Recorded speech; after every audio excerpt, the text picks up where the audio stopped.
Tech decision, નિર્ણય લો.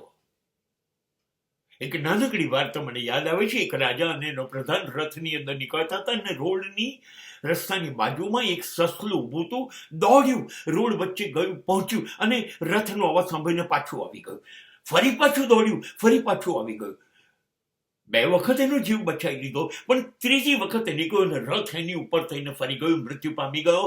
પ્રધાને રાજાને પૂછ્યું, સર, તમારું રાજ ચાલે છે અને એમાં સસલું પણ પ્રજા છે, એ મૃત્યુ પામ્યું. ત્યારે રાજાએ કહ્યું, એને મરી જવું જોઈએ, એને મરી જવું જોઈએ. જો એને નિર્ણય લીધો સામે જવું છે ને જતું રહ્યું હોત તો જિંદગી એના હાથમાં હતી.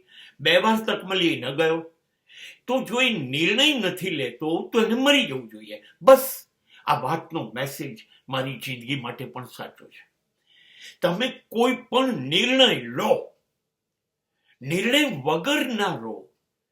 જિંદગીમાં નિર્ણય પહેલા લો. આ કરવું છે, આ નથી કરવું. Take decision first. Don't think about the decision કે તમારું ડિસિઝન રાઈટ છે કે રોંગ. પહેલા નિર્ણય લો અને પછી ખોટો તો ખોટો, તો હું પરિણામ ભોગવીશ. પણ ખોટો પણ નિર્ણય લેવાની તો હિંમત કરો અને નિર્ણય લો વિશ્વાસથી, આત્મવિશ્વાસથી. તમારામાં શ્રદ્ધા રાખો અને ત્યાર પછી શરૂ કરો નિર્ણયને પૂરો કરવાના પ્રયત્નો. Action, action, action. અને તમારો આત્મવિશ્વાસ, તમારો નિર્ણય ચોક્કસ પાર પાડશે અને ત્યારે દુનિયા ચમકી ઉઠશે.